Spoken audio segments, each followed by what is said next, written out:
Hello, everyone, and welcome back to episode 2 of Umbral Island. In the last episode, our crew of unfortunate adventurers arrived onto the shores of the island and discovered things that have gone wrong. There is an entity going around, leaving behind nothing but chunks of flesh called the Bailiff. The island itself is turning people mad, and there is a plot to replace the gods with a new god called the Rebus.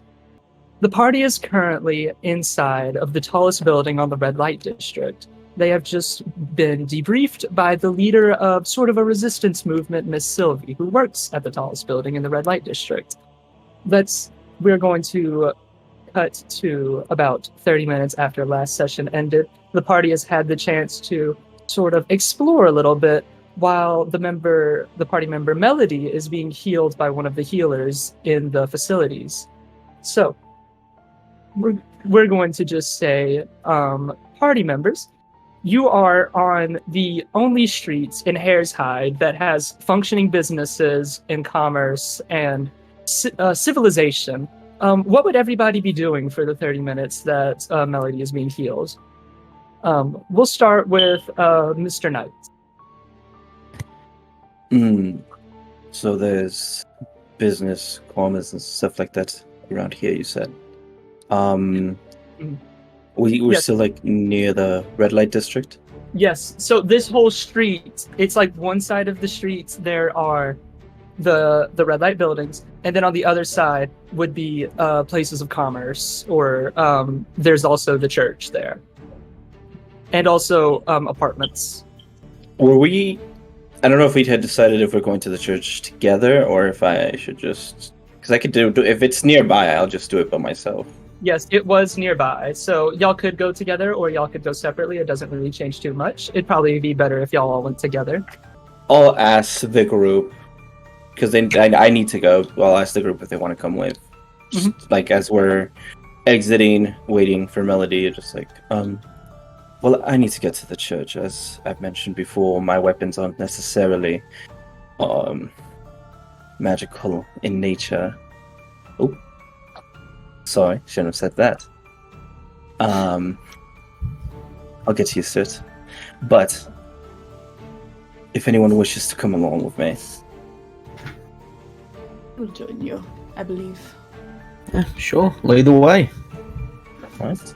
Alright, so the church is literally only like a few buildings down, and going up to it, you have all been to churches before. You know the sigils that you would see on the outside of them. Typically, there is a church for every different deity, but this is the only one in town, and the symbol of it is 5 swords all pointing in on each other.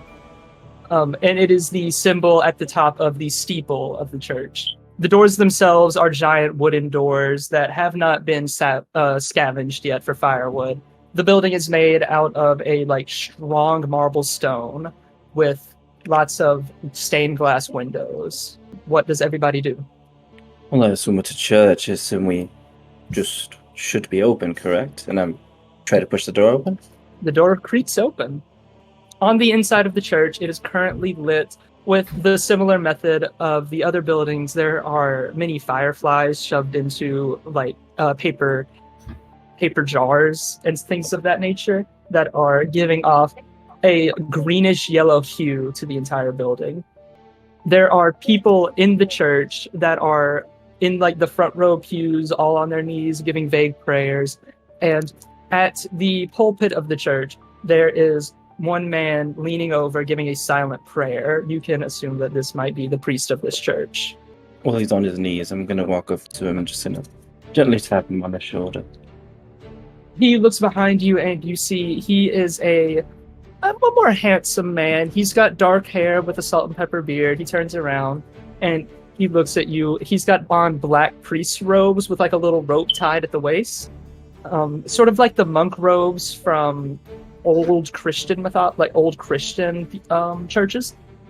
But he does not have the haircut. He does still have his full head of hair. And he turns and looks at you with some very large brown eyes, and he says, "Hello, sir. Do you need me for something?" Yes, actually. See, I was talking to our friend Sylvie. Yeah, Sylvie. Sylvia, right? Correct. Sylvie, yes. Sorry. Just had to make sure. And she let me know that you could be of some help to us. How to say this? Did she give you a pedigree of some kind? Like a signature. Oh, I believe she did. Who took that? Right. I know she did. We'll say that you can just hand it to him. Mhm. Okay. He looks at it. He silently reads it, and you see his pupils like sort of dilate, and his already dark brown eyes. Mhm. And he looks up at you, and he says, "I have an understanding. There's a room we can go to for this. Would you all follow me?" Of course. He leads you to a room on the left side of the sanctuary. This door is metal, and it's not wood or stone. It's actually a metal door. He takes out several keys and unlocks several locks on this door and creaks it open. It's a very heavy door, and he puts his whole back into it to even get it open. Once you go inside, you see there is a pool of water dug into the ground with some very fine marble tiling in this room. There's also bookshelves with several different holy texts on them. But roll a religion check if you'd like to look at the books. But Oh, yes. 15. 15, absolutely. You look at them and you sort of recognize them at a glance. There are, like, a little bit of background. People that were famous writers and like great people in real life are still born and around in this time. So Don Quixote, Dante, like Homer, Plato, all of them, they were still in this world and they still made their great works. They're just different than the ones in our world. So you see works from religious authors like Dante in the bookshelves, but they're no titles that you recognize. Fair enough. Just look to the priest. So this is where I work my talents. If you have any things that you need blessed, please place them in the pool of water. Right, give me a moment. And I'm gonna open my robe where he has the card in his coat, and he goes like that, and then it moves, and then you can see it. I go like that, and 6 different slots kind of like push forward a little bit. And I grab all the cards, and then just kind of shake them and drop 6 regular daggers that I just always carry with me. Mm-hmm. So the look of these daggers, because just for me personally, I want to know, are these built like stabby daggers or throwy daggers? Throwing daggers. Throwing daggers, all right. You toss But them they can into be the pool. stabby. I mean, any dagger can be a stabby dagger, but only specific daggers can be a throwy dagger. You drop it into the pool, and they all make a very low-pitched splashing noise once they go in. Those of you with a higher perception score would notice that even though the water splashes, it sort of moves in a way to where it does not splash onto the tile. It only splashes back into the pool. And this movement is definitely unnatural. But you would only notice that with a high perception score. So he takes a look at the daggers, and he looks at the rest of you all, and he says, "Does anybody else have anything that they need blessed? Anything at all. It doesn't have to just be a weapon." Scusi, padre. Could I? Do you think this is too big to put in there? And I'm gonna hold up my little kind of like staff thing. The pool was mostly metaphorical, you would say. It's more of a spiritual thing than an actual needs to be submerged in the water. Yes, you may place it in there and it shall work. Could I also get this little rosary? And I just have like a little kind of typical looking rosary. Could you bless this? It has not been blessed in quite a while. Absolutely. And he takes that one specifically from you. He holds it up to his face, and he punches it in his hands and places that one more delicately in the water. "And you, young man," and he asks you, Mr. Magus, Is there anything that you would like to have blessed? Nah, sorry. Everything I've got is already blessed. It's alright. Good man. All right. Stand back and watch the door for me and make sure that it's locked as tight as can be. He steps back and he goes to pick up one of the texts, like off the bookshelf. And as he goes over to the bookshelf, you can see that he takes one of the more thicker books off of it. It's one of the works by Dante. And he opens it up, and there is another text inside. The book has been hollowed out, and where some people would place a knife or a gun inside of a hollowed out Bible, he has stored another smaller Bible. He takes the text out, and you see on the front of it, it has the sigil of Vazkabaz, the god of nature. The sigil of that one is like two sets of antlers, creating like a total of a 16-point buck, one would say. And they wrap around each other and create a circle. He opens the book up and turns to a certain page, and he starts reading out of this book in Latin, but a much older version of Latin. For those of you who speak it, you would only pick up more bits and pieces of it, because this is a very, I don't want to say, actually, Adamagus would understand most, if not all of it, but it is a more religious version of Latin. And so he starts chanting out of this book. The water begins to glow. Make a perception check at the door if anybody is watching the door for him. Yeah, I'm watching. Stand in front roll of me the a- door, like, physically block it if you want. Roll me a perception check at the door. So like it is, he did like triple lock it back, like it is fully locked. It's gonna be a 7. A 7. All right. You don't notice anything happening outside of the door, and you with a 7, you don't really see too much. Does anybody else roll a perception? Yeah, I'm gonna try being kind of near the door, blocking it with my... Not that you can see my big old muscles. That is a 22. A 22, you definitely see. It takes a very specific kind of magic to keep sound from exiting this room. This room is not hallowed. It is not blessed in itself in the way that Adam can bless a room. But this room is soundproofed. You can see whenever he speaks, there is a rippling of air near the ends of the doors. And typically you would not be able to see this, but it's sort of like when a road is extremely hot and you see a mirage on it. The air starts waving a little bit, and you understand this as him soundproofing the room, because the sound also bounces back at you in an unnatural echo. So he keeps reading out in Latin, and the water keeps glowing and glowing. It's glowing a more bright blue color instead of its standard clear. And after about 5 or so minutes of him doing this, the water evaporates into a cloud of smoke and mist. And your weapons lay there completely dry in the pool. And your rosary.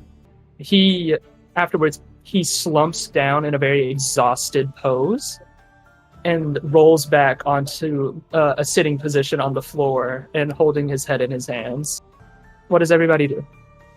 I'll walk up to him, just bow, my very exaggerated bow. Mhm. Thank you, Father. Did the protection around the room work? I I believe did not. You believe so? Did you what see? Before the outlaw, this room was charmed. People used to spill secrets in here, and we had a local mage charm it to keep it soundproofed. kind of like a confessional. Like a confessional. It's really funny, actually. Your weapons are in the pool. That was our last holy water we supply, so I hope you'll do well with it. They're the same as they were before, but now they have been blessed by the divine hand of Vazkavaz, and they will be able to pierce and slash and bludgeon things they couldn't before. Perfect. So I was really having some trouble with these ghosts being awake here. I'll tell you the story some other time.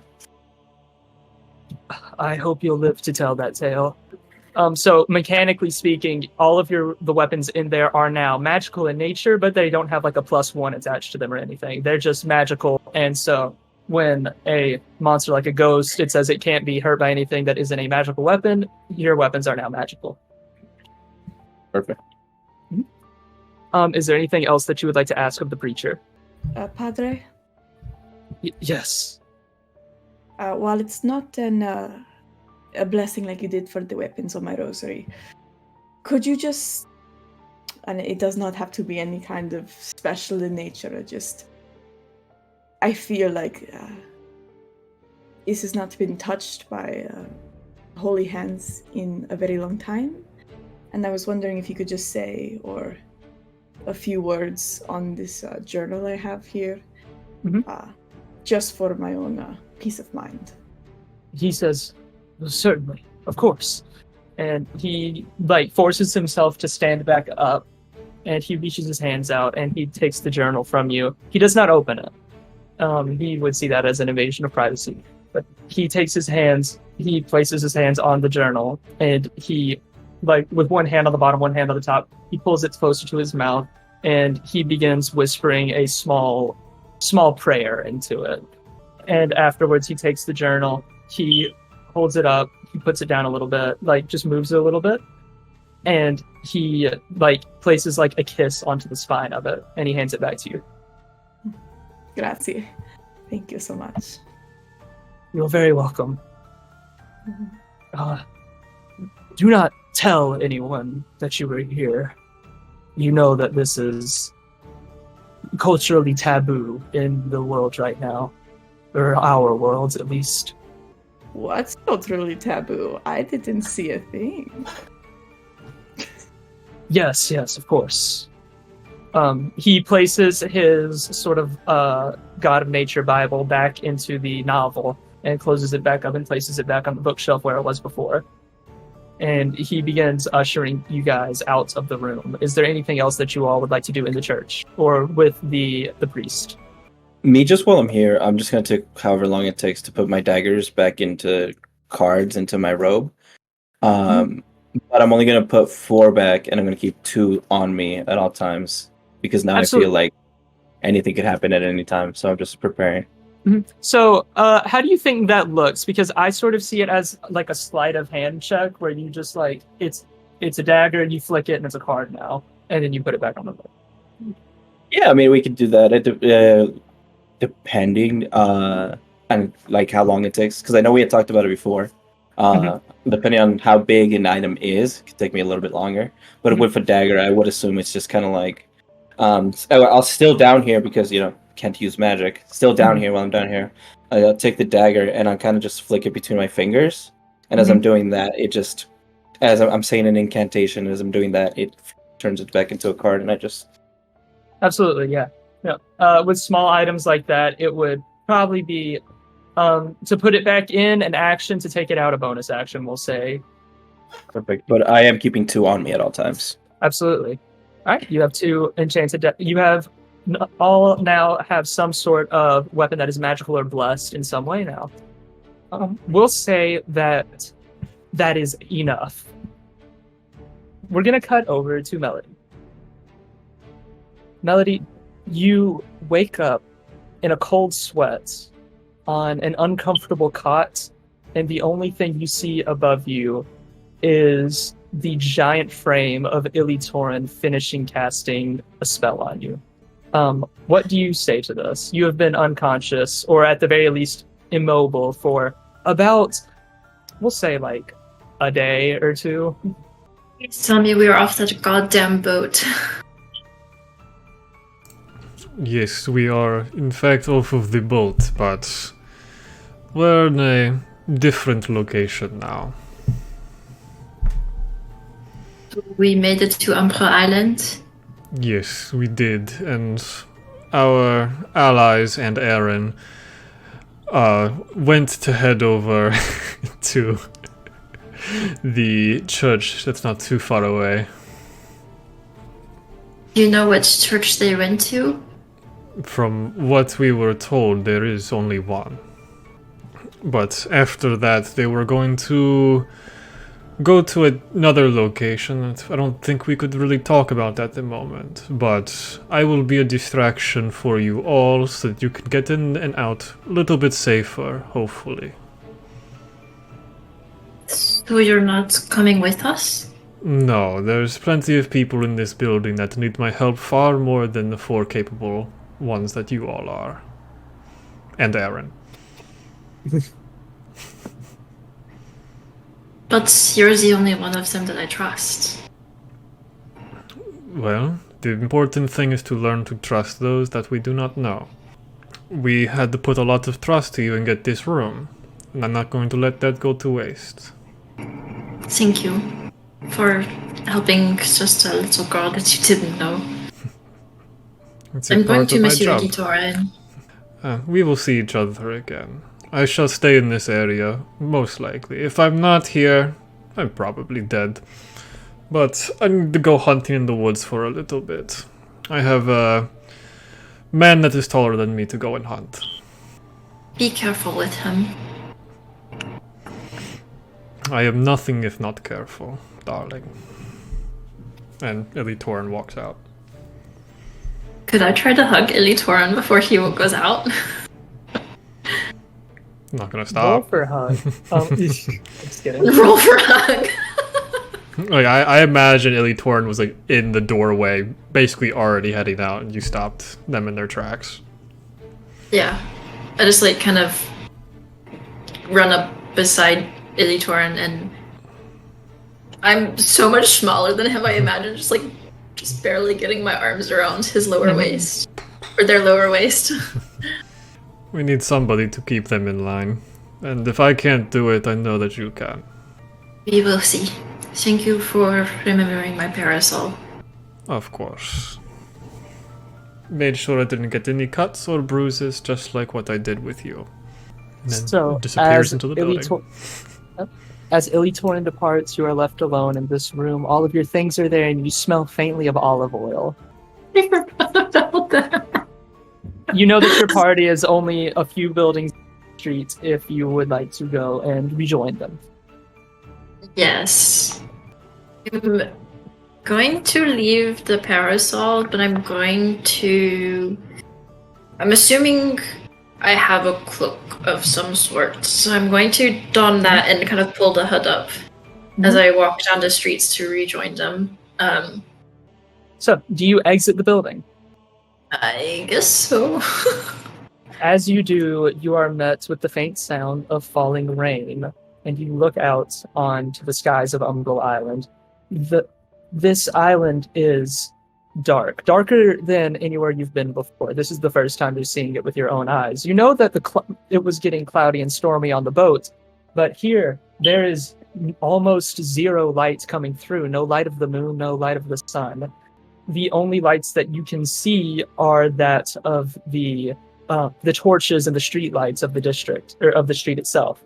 And we need a description for Melody, because this is the first time you've been on camera. So what do you look like when you exit that store, or that building? So, with the cloak on, most of my hair would be hidden, except just very small pieces of very dark, almost black hair. And maybe a few little strands of white on one side. Very petite. Very, mostly hidden under the cloak, but can be seen wearing what would be considered like a traditional, like Victorian dress. Dainty would best describe the way that she looks. Almost looks pale-ish, like fairer skinned in the pale, like the dim light. And just kind of hugs the hood of the cloak around my face to kind of keep myself in the shadows. Absolutely. As you exit the building, just to make things easier, we'll say that you exit around the time that the party is exiting the church. So you can just look down the street and you'll see the three of them all leaving the church now. I presume that you all regroup after that? Yeah. Does anybody talk about anything? So, glad to see you're feeling better. Where are we headed now? I am not sure. Elitorin didn't give me much information. just that we made it. Yeah, where did he go? He, I believe he was going to be a distraction, correct? Oh, yes. Sorry. yeah, he's left. But I think he said he was going to go hunting in the woods and try to find the person he said that is bigger than him. Oh. That guy. You ask me, I believe he's a little too confident in himself. But nothing we can do about that now. So,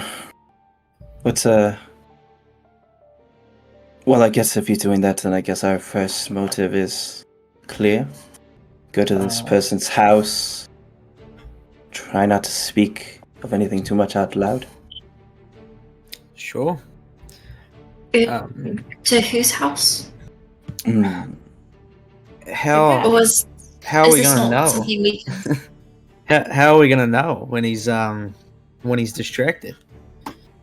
Well, I From would what? assume he just leaves, correct? As we know, the person that guards the house actually patrols it.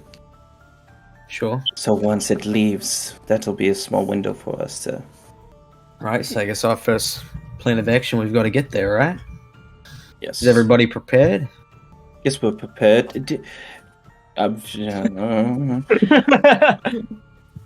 Melody, is your... Yeah, very much. But yes, the professor's house was only a few blocks down the street, and she gave you all directions. So if you'd all like to walk and talk and maybe grab a few things from a street stall that you might need. Is there anything that anybody might need? Things such as any adventuring supplies, food, water, cigarettes. Would we have rations? Your bag would have just when you make a character, your character gets rations. But you would have been given them by Captain Elizabeth. Cool. I just want to make sure I have something to feed this Actually, poor lady. No, you specifically, Val, roll a charisma check because she would have definitely given rations to the rest of the crew or the rest of the party, but you're more of a wild card, so roll a charisma check to see if she gave you rations. We'll say persuasion. This is going to be great. Persuasion? Oh, yeah. Okay, nope. guys, Dad left. We can say whatever we want now. That's a 6. I have That's two. I have 200 feet of meat rope in my backpack. Yeah, oh yeah. Joe has 200 feet of meat rope from session 0. But, no, Mr. Knight, you do not have any rations or food in your backpack.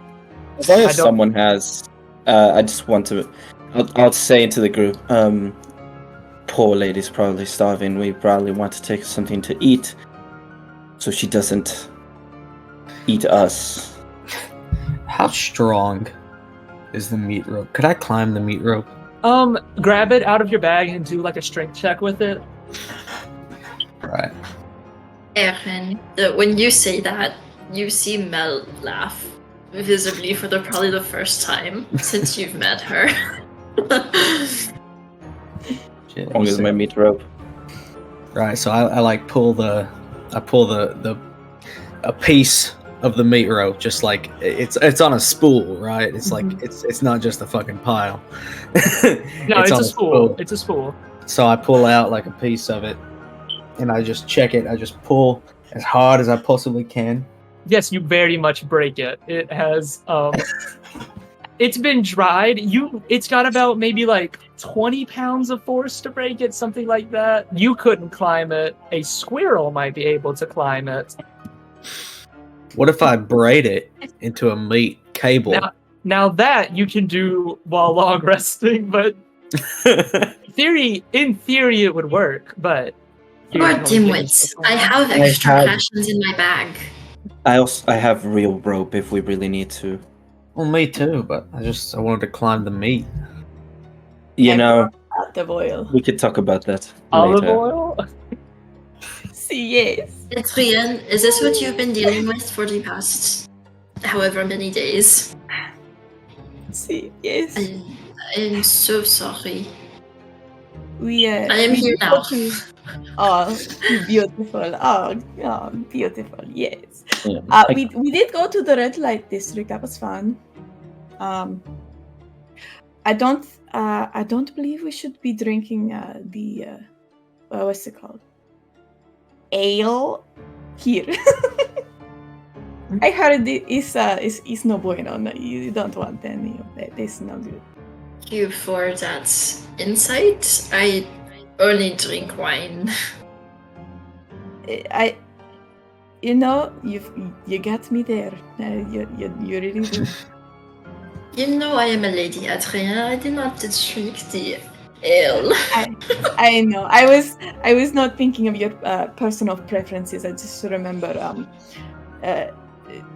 the bartender we met earlier kind of I think something about maybe it makes you go a little faster. So like that's why I wanted to mention just in case. Thank you. So I what might is- Go ahead. No, you're good. No, you go ahead. This bailiff that is guarding the house. Do we know that he will not be there, or should we try to sneak in anyway? That's what I was asking. I mean, according to the locals, what they seem to think is that it just knows, it sees, right? I don't know exactly how we could get close to that house without getting spotted, or how we could get close enough to know that he was gone. At about now, you guys are far away enough from the house that you know that you're within eyesight of it if you turn a certain corner or something like that. So you may start making stealth checks if you would like to sort of stake out the house. It is it is a townhouse in this street with very dim street lamps. The lamps have not been lit in a while, and so most of them are burning embers. Not full on flame, but just the singes of fire. So the light here is very dim. So since the light here on this street is very dim, if nobody is going to have a torch out, there may be consequences for long-term exposure to darkness. Was it because I know it's we learned that she's under house arrest or house watch. Did we learn if the bailiff was the one like being the person who's watching her, or if he just is also at the house? That is something that you are about to find out, but you were not told specifically, explicitly, or on purpose who specifically was guarding what part. Okay, cool. Because I had that she was under house watch and that he's at that house, and I was like, I guess if everybody could make stealth checks approaching the house. And there's many different ways to skin this cat. You could walk up the street. There are multi-story buildings with roof access around this house. It is in the middle of a residential street with mostly townhouses. And fairly quick and stealthy if you guys want me to maybe run and kiss the perimeter or be a distraction. I think we should scout first. Take a look out. Like I said, Ilitoan said they'd be the distraction. If anything, we'd just have to wait for him. But I can also go ahead. I'm pretty good at hiding. I can go ahead and look ahead. Maybe we should stay together. I think that's a good idea. Yeah, if the scouts want to go ahead of the other ones, like people with more better stealth checks, tell me how you approach the house, and what your stealth checks are. I rolled a 25. Are we going to stay together, or are we going to do me and Erhen, and then give the signal to Adrien and Adam if it looks safe, since we have pretty high stealth checks or big stealth bonuses? Or do we all want to go together? But I think regardless if we have two people go or not, just walking through the streets, just kind of being like more in the shadow, like not trying to draw attention to ourselves regardless. But if we do have two people go ahead, then that is also cool. Okay. Like regardless, all four go or just two, I think we should just go through the streets kind of cautiously, is what I'm trying to say. So is this a stealth check to just go through the streets stealthily or to do scout Jackson? Oh, wait. Say that question one more time. Is the stealth check for us to just get through the streets stealthily, or if we were going to do the two scouts going ahead? It is to scout the building and not be spotted by the people guarding the building. So I'll tip my hand a little bit. There is like one or more entities guarding this building. That's going to be a 13. A 13? I rolled a 25. What I wanted to do is, how tall are these buildings? These buildings are about 2 stories each. So in total, I think a story's like 10 feet. So they're about 20 feet tall with roof access. So, like, you were able to get up to the roof with your like just general acrobatics ability. All right, cool. That's what I'm gonna do. There's like alleys, I'm assuming. Yes, there are alleys in between, So, like every obviously third to building or not so. All right. Obviously, to not make a like a big fuss, I'm going to like sneak into an alley and then just kind of like climb to one of the roofs, and then from roof to roof, just try to get as close as I possibly can. Mhm. Can I just Yeah. go with Aaron Absolutely. and try to follow? Yes, absolutely. So going from roof to roof, you and what did you say your stealth score was? Mine was a 25. 25, yes. Going from roof to roof, are you like parkouring over the buildings, or is it like very graceful type of thing? Like, are you showing off? You know, like I wouldn't say I'm showing off, just because I'm trying to stay hidden. Just kind of like going as low. Like if I have to jump in between buildings, just as quick and as low as I possibly can, just to try and stay hidden. absolutely. As you approach this building, you're following the streets. You're paying attention. You're counting the buildings. You know exactly where Sylvie said it was. You are on a rooftop and you peek over and you look at the house that you know Miss Shelly is in. Make a perception check. That's not going to be And great. I also Absolutely, make yes. one? Yes, absolutely. I only rolled a 13. 13? Yeah, Mhm. I'm going to use a different dice. Mel, what did you roll? I rolled a 6, so that makes it a 10. So you I'm burning these dice. peek over the side of the building and you look down at the Shelley abode and you see a figure. You don't get a clear look at it. You cannot make out any details, but you see a silhouette. There is a lit candle next to this figure, keeping it in the light. And this is at the door. This is on the stairs leading up to the door to the Shelley house. He's sitting on these steps, and you see the figure shifting, shifting with a rhythm. But you're not quite sure. With a 13, you're not quite sure what it is, but you do know that this silhouette is quite large. And we only see the one figure, correct? Only the one. Cool. Aaron, I don't feel good about this. If what the people say about him is true, this could be a suicide mission. I don't think Eli Torren has been able to distract him. Well, around when you say that, you see everything goes still for just a fraction of a second. And you see a great beam of light start emitting from the forest. You look out over the skyline of the town. I say the skyline, this is not very large of a town.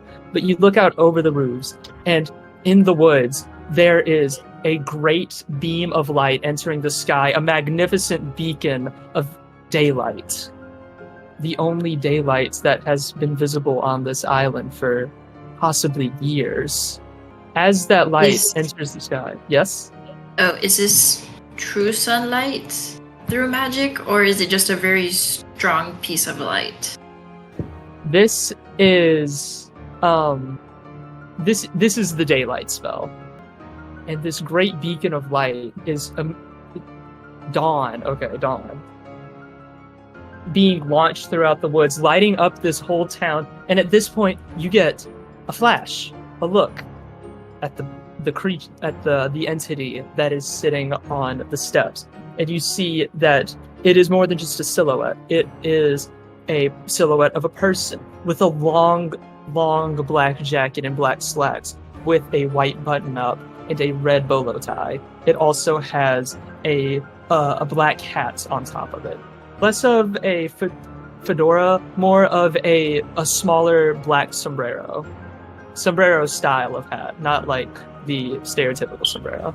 And as this light flashes out, the figure stands up and turns around and looks at the beacon of light, drops something that was in its hand, and begins stomping down the streets to go investigate. At the very least, I admire his style, but I believe that is a sign. We should probably meet with the others. We don't have a lot of time. And I'm just gonna... fuck it, I'm gonna jump off. I'm just gonna jump off the building. Hopefully they're like right under us. So it's a 20-foot jump. How do you break your fall? Very gracefully. Very gracefully. Roll me in acrobatics. I'm just gonna try to do the tuck and roll. Oh, you're dead ass just jumping off the... You're not even gonna try to like grab any sides. You're jumping off the building. No. It's just 20 feet. All yeah, right, roll. As soon as I land, I'm gonna just tuck and roll. You know. Yeah, roll. Acrobatics. 24. 24. Yeah.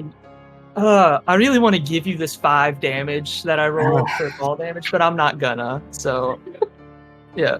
No, it's very graceful. I assume you wait. You wait for the entity to.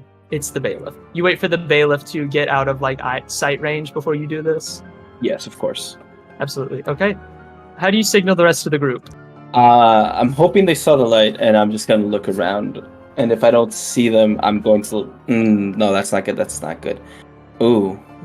I'm just gonna... Yeah, I guess I'll just whistle. Alright, to Adrian and Mr. Magus, you hear this whistle, you see this light. What do you do? I just say to Adrian, like, well, I guess that's our cue. I believe that you are right, yes. All Man, right, our friends so- really know how to put on the show. Can I just Alright, I wish I climb could down do from that. the building we were You on can instead of just climb jumping? down. Yeah, it's still going to be acrobatics, but much smaller. All right, so I just start like walking 23. towards the house. Oh wait, you said in acrobatics? Yeah. 16. So you absolutely. So you start walking towards the Shelly residence. The candle is still lit on the steps leading up to the door. You're all on this street now. Mel, you climb down the building and you don't suffer any damage. It is just a little bit awkward climbing down the building, though. Right, I don't Oh. think we have a lot of time, so we might as well get going. Alright. Absolutely. So, what do you all do? You're all regrouped outside the door of the Shelly residence. There is something on the ground, and there's the lit candle. Before anyone touches it, can I investigate it? Can I like look at it and make sure it's not some sort of... I don't know. Trap? So you do. Before anyone you're- tries to pick it up. Yeah. Roll an investigation check on it. I just like, as we get closer, I'm just gonna be like, oh, hold on, let me just take a quick look at this. That's gonna be a 16. A 16. Yeah. It's not much to it. You look up, and around this thing, you see wood shavings on the ground, and the actual object itself is a small wooden spike with wood shavings around it. You can presume he was whittling. Okay. I think we should just leave that to be. In case he returns, we don't want him to know we were here. Absolutely. What do you do next? I think we should be careful. Places like this, you know, they might be trapped. People don't want people getting in and out here, so in the case that he's not here, they may be trapped. So just to be safe, I'm going to go ahead and cast a Mage Hand, and I'm going to open the door using Mage Hand instead of doing it with my actual hand, just to be sure that no traps get activated. Absolutely. You begin turning the knob with your mage hand, and the door slowly creaks open. The inside of this place is pitch black, but no traps come out, and the door was unlocked. It's a bit strange. The door was unlocked, wouldn't you say? Does seem a bit If you- strange. Do any of you have Crazy. an item that's of little importance you don't really won't need in the moment? Sure. Just like a stick or a rock or something like that. I'll just take out one of my daggers. Oh, no, This, no, no, no. I don't think. That's too important. Oh, it's just I have plenty of these. You saw I have like at least 5 more. It's not a big Yes. deal. But Besides, just I don't go think you and- can lose it, correct? Nah, throw I the mean, I'm gonna stick give it right in. back to you. I guess that could work. Yeah, there's Oh, just up. there. Actually, there'd be more rocks than sticks. Sticks are firewood. There's an economy, but yes. Oh Um, no, I'm saying I pick up the stick that was left from Bailiff and Oh. I'll throw it in. Oh, Oh. absolutely. Sure. Word. You pick up the stick and you toss it in. As it goes through the threshold of the doorway and it clatters onto the ground. You don't see well into this doorway. It is very dark in there. can I see in the darkness? Do you have dark vision? Do I see inside the house? Yes, your character also does have dark vision, I believe. And so, you, both of you, roll a perception check to look through the threshold of the doorway without going through yet. It's gonna be a 10. I fucking And need it's around? to myself. I say 17, 13 plus 4. I can, Okay, yeah. With a 17, you, looking through the doorway, what you see is there's a set of stairs on the right side of this room that you're peering into, and furniture. What could have previously been classified as furniture. You see that there is a couch and a chair torn to pieces, and a bookshelf knocked over with texts and scrolls across the floor. It seems to be that this door leads into a living room with a staircase attached inside of the room. So, what do you all do next? So we go inside. Absolutely, who goes in first? Before we do, we were warned of the darkness, so let's Right. try not to stay in this Yeah. for so long. And I'm going to I'm going to take my robe and put my hand in, and while it's covered, I'm gonna cast dancing lights and just Mhm. take out a globe of light. Absolutely. I got it, and toss it into the room. Yes, this lights up the room fairly well, and you see a lot better into it. This is a ransacked living room, is what one would call this. So, who enters first? I I'll go ahead guess. and walk inside. I was going to say since Adrien and I can see inside it, it'd be better if one of us goes in first. Well, now we can all see I guess inside. that's of it, fine. can't we? It's all lit up now. Yeah. It is all lit up now. I didn't turn the lights on. Yes, As- I'd like to hold on to the little bit of sanity that I still have. Yes, you will not be forced to roll checks today. So, yet. There's still time. As you all go into the building, into the home of the Shelly residents, you see. Oh my God, my phone ringer's on. You enter and you see the ransacked living room. You can roll an investigation check to look for specific things, but there is a staircase with holes and broken stairs in it. The couch has been split down the middle, with the upholstery being ripped out.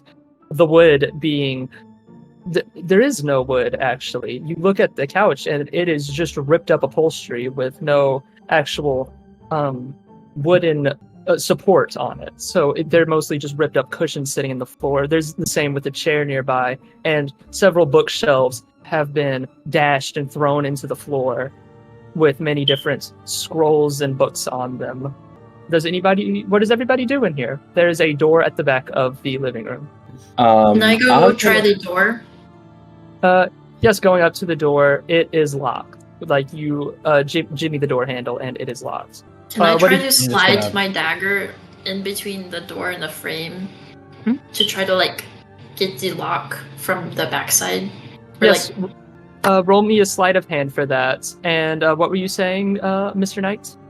I'm gonna do an investigation check in this room. We were told to look for Dr. Shelley's or Professor Shelley's research. Yes. So this looks like any good place to start.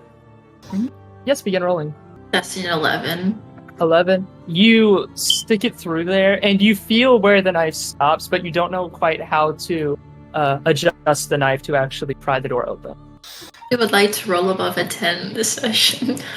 The only roll I that rolled mattered a was the last 17. one. Yeah, 17? that was a good one. Absolutely. Looking through the... where are you looking specifically? You said there were like bookshelves that seem to have already been kind of like looked through. Mhm. I'm gonna look through the bookshelf. Any scrolls that were like thrown across the room, just anything like that. Absolutely. So looking through the bookshelf, you see that with the 17, most of these works are novellic in nature. They're not scientific, they're not magical, they are purely fiction. But there are several classics in here. There is work by Machiavelli, there's work by Don Quixote, many of the great authors of the past. You can tell that this household is definitely educated and more cultured than the rest of the people on the island, just by sheer looking at their bookshelf. You also see that there are a few scrolls. These scrolls are written in languages that you do not speak. Just by looking at them, there's no illustrations inside, there's no diagrams. They also seem to be either fictional, spiritual, poetic in nature. After seeing the priest, though, I am going to open all the books and make sure there's nothing inside them. Yes, absolutely. As you open the largest book, going through the books and opening them up, you do open up the largest book, and inside of that book is a dagger. This dagger is... We're going to go with... Okay.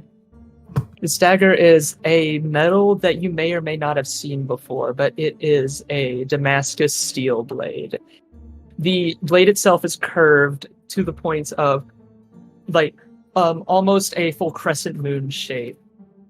It is very clearly meant for the slicing of throats, but it is completely pristine and clean. There's no dried blood on it or anything like that. And it does not seem magical in nature, but it is a really fancy dagger. Not for throwing, but for stabbing or slashing. This will make a fine add to my collection. Did anyone else find anything? Right, Jackson, you said there was a staircase? There is a staircase, yes. Alright, so what I'm going to do is I'm just going to take my hand and put it around my amulet, and I'm going to cast light on the amulet. Absolutely. And now the amulet's going to start glowing very brightly, so it's going to give me light, and I'm going to go investigate up the staircase. So I'm going to start walking up the staircase. Yes, do you roll investigation or perception? Perception, because I'm being careful of traps and things of that nature. Alright, roll me a perception. 17. 17. There's no traps. You get up the staircase without any issue. There is a door at the top of it, and you hear crying. I call back down to the rest of the group. There is guys, light under the doorway, by the way. Guys, come up here. You might want to check this out. There's somebody up here. Do you all go check this out? For sure. Oh, guys, Yes. you probably want to see this. Oh, guys. All right, so I try to open the door. The door is locked, and as you open it, you hear I'm sorry. You hear a yelp. You hear a high-pitched woman's yelp. Or a feminine man. I'm gonna try to yell through the door like, hey, can you hear me? Who are you? You all right in there? You're not. I know your voice. I know the voice that you're not, and you're not that. What are you? My name's Adam. We're here to help. We're looking for something that your husband may have left behind. It worked. Are you telling me it worked? Did my husband die for nothing? I don't know what you're talking about, but we are here to help. So if you'd let us in, that would be greatly appreciative. We're not here to hurt you or anything like that. Roll a you know the one. Roll that Persuasion? check. 21. 21, absolutely. She says, "Can I trust you, Mr. Magus?" I think so. I've got 3 others here with me if you were curious. So don't be surprised when you have a whole group walking in. I'm gonna open the door.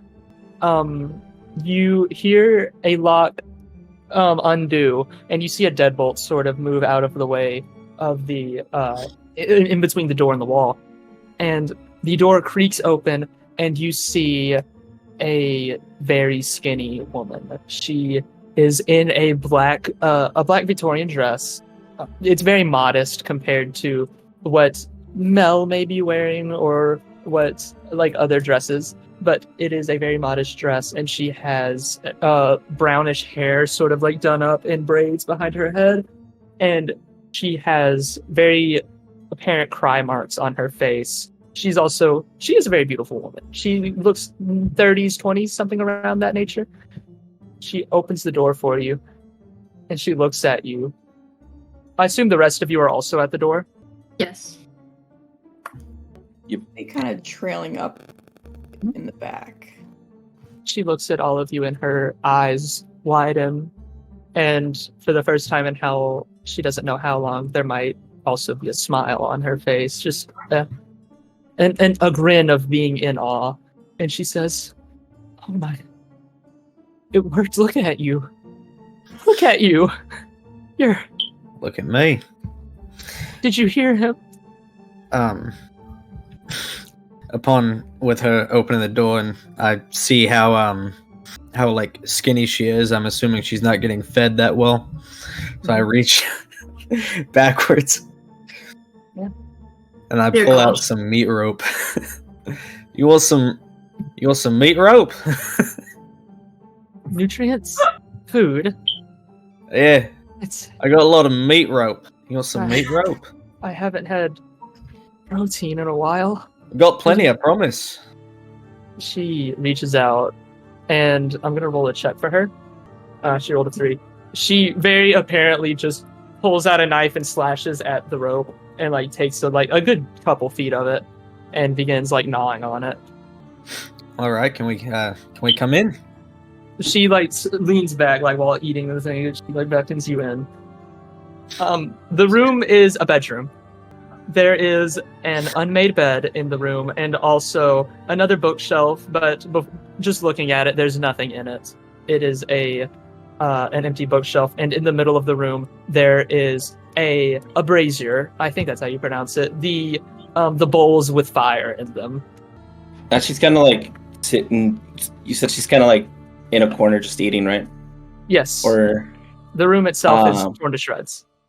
I'm gonna take off my robe and like gently place it on her as I like kneel down to get close to her. We're here to help, as my friend said, but we are looking for your husband's research. Could you tell us where we could find it? And after we find it, we'll take you someplace safe. I have the key to the door. I can unlock it for you.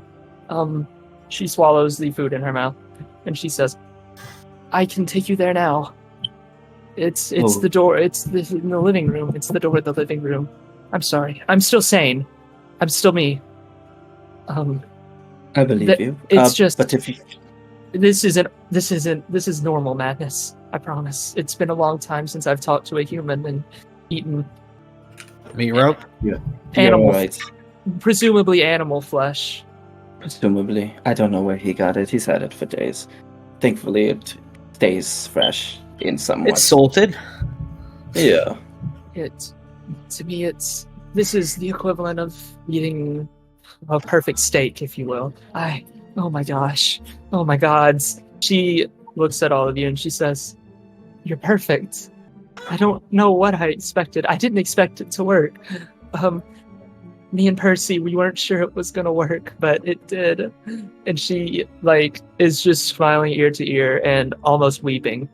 And she says, "Please make sure that my husband didn't die for nothing. Let's go." And she still chewing on the food, putting a new bite into her mouth. She walks down the stairs and sort of breaks in between all of you and goes to open the door. Can I insight check Is her? walking. Yeah. I was gonna say, during all of this, I'm kind of just standing in the corner trying to keep myself as hidden in the shadow of my hood as possible and like keeping it like wrapped around me, just kind of watching. And I'll like back away as everyone kind of like walks past, and I'll try to stay to the back of the group. Absolutely. You don't need to like roll anything for that. Can I just do... I mean, we can do this after if need be, but I wanted to insight check what she's saying. We can do that real quick. Roll me an I insight don't know check. if I trust her. Oh, where'd my dice go? Thank you. 16 plus 0 is a 16. With a 16, she is definitely being dramatic, but that seems to just be part of who she is as a person. She is speaking the truth. Miss Shelly was just then opening the door in the living room, thing that they need for the door is fully open. Oh, quickly, I'm just gonna dismiss my light spell on my amulet, so I'm not blinding everyone. Oh, it's not blinding, and there is no other sources of light. Are you sure you want to do that? I thought you said. Oh, I still have my dancing lights on. There was the brazier, but it's like a steel bowl. It's not moving. Oh, okay. I'll leave it on. I still have my dancing lights up, Mhm. and if I'll move them around as need be. Yeah, just as long as there's a source of light. I'll just leave it then. I thought the whole room was lit up.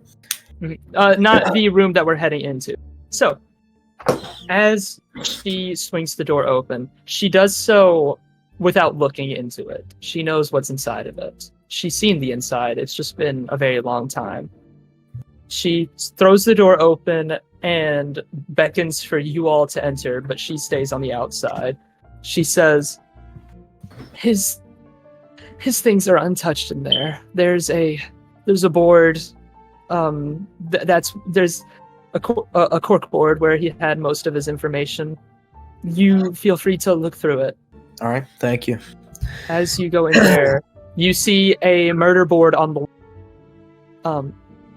with strings drawn in between words and doodles. This is all written in Latin.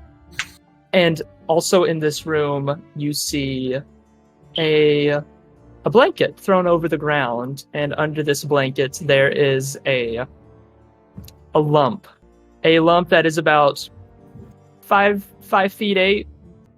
The room itself is unlit. The floors are wooden. The walls are stone.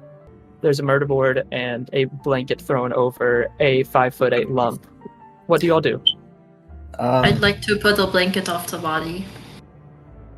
Absolutely. You do this. Do you warn Miss Shelly before doing it?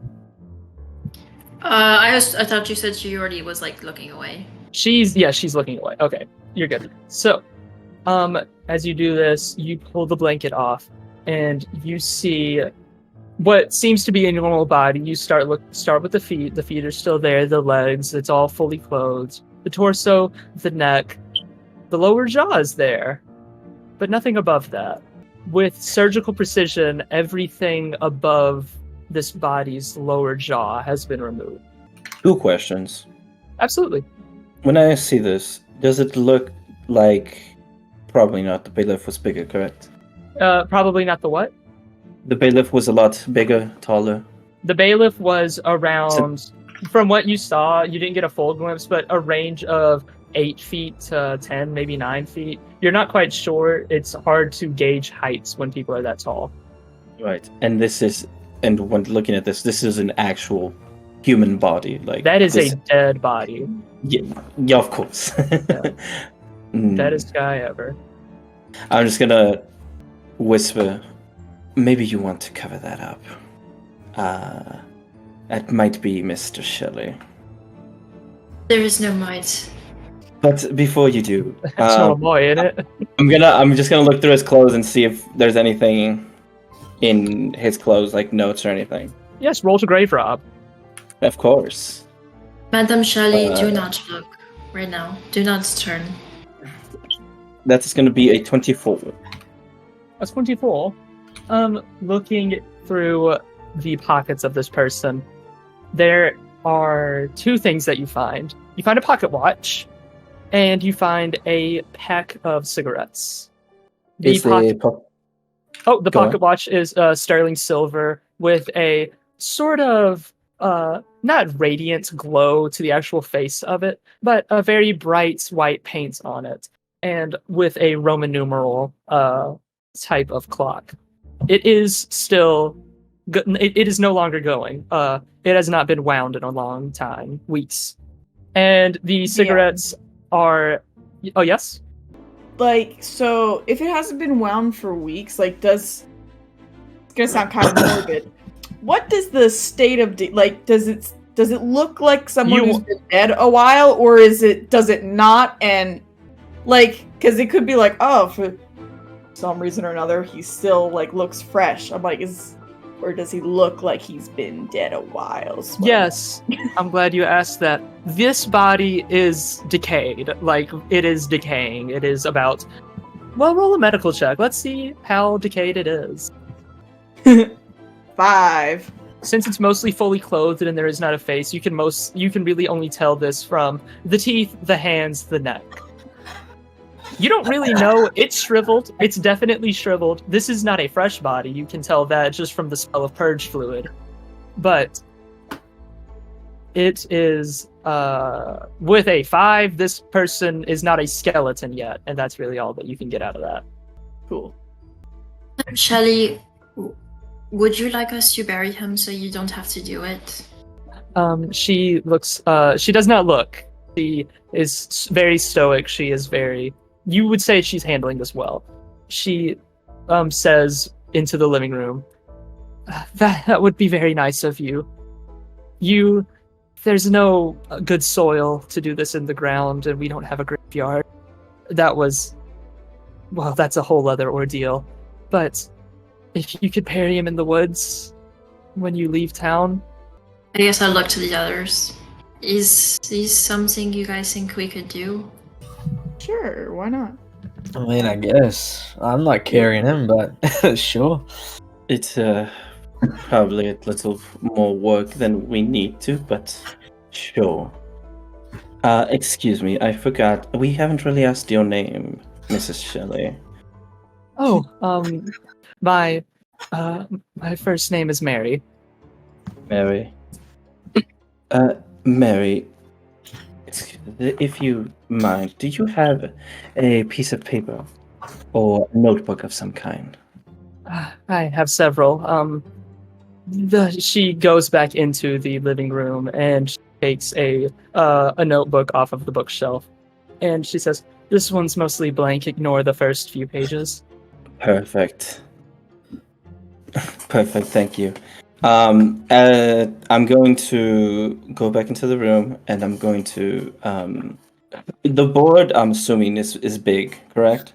It is. Yeah. No. It's definitely It is a full murder board. Okay. Cool. I'm going to try and copy it as perfectly as I can into this notebook, because we're not going to carry this, but I'm going to if there's like names and then lines, and then like if there's like a different color line, I'll do like dashes to connect that, and if there's like, depending on like the colors, straight line if there's like they're all connected, and then like if like for red and for blue I'll do dashes, and for yellow I'll do like squigglies, something like that, to try and keep the pattern going. The way that this board is, since you're doing this, you can roll an investigation. To like sort of break down how the board is how the board is structured. But you do not read Latin, so this would be a lot more difficult. I believe you don't read Latin. Your character might read Latin.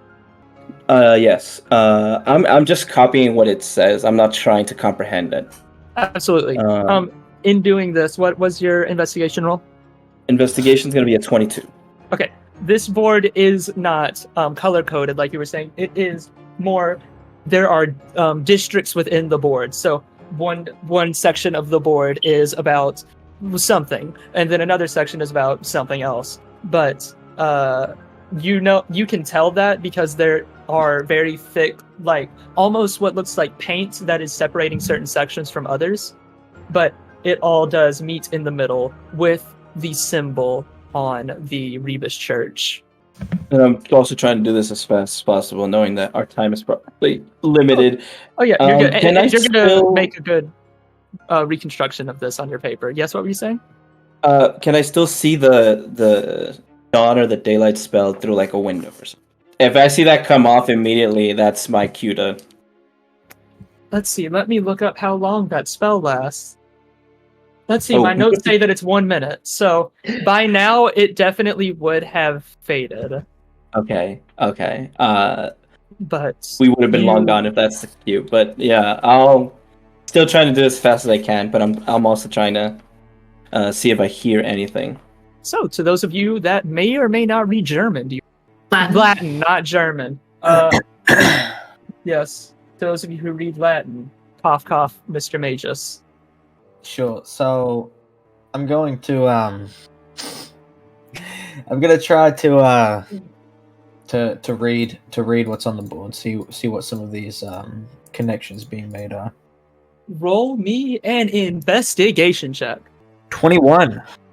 That is a good number. So, with a 21, reading this board. Reading the board, the first thing that you can tell is this is a conspiracy of some sort. A conspiracy that revolves around the 5 lords of the island, which I'm sure you have all figured as much.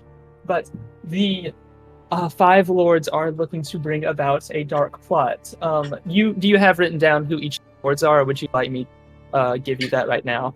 I'd like you to repeat it because I need the. Absolutely. This is a good time. Yeah, this would be a great time to just get so that everybody can hear this now that everybody's here. So, the first lord is Carmilla, the vampire queen. And she seems, just with what you've read so far, she seems to be the one in charge of all of this. And you're going to get the details in a second. Carmilla seems to be the one that's ahead of all of this. Next one is the high priest Malachi, who seems to be running the religious aspects of this conspiracy. After that would be Dr. Jupiter, who is providing manpower, soldiers, and research in his shard of the island. Dr. Jupiter. Next one would be Astrum Rumina, a Lich King who lives on the southern right part of the island, or I guess it would be southern east. On the southern east part of the island, who has been providing more magical resources. And next up would be Miss Bloody Mary. Bloody Mary is a ghost who lives in the bottom west corner of the island, or the southern west corner, and she has been providing certain resources. And as you get through this, you see that they're all providing certain resources.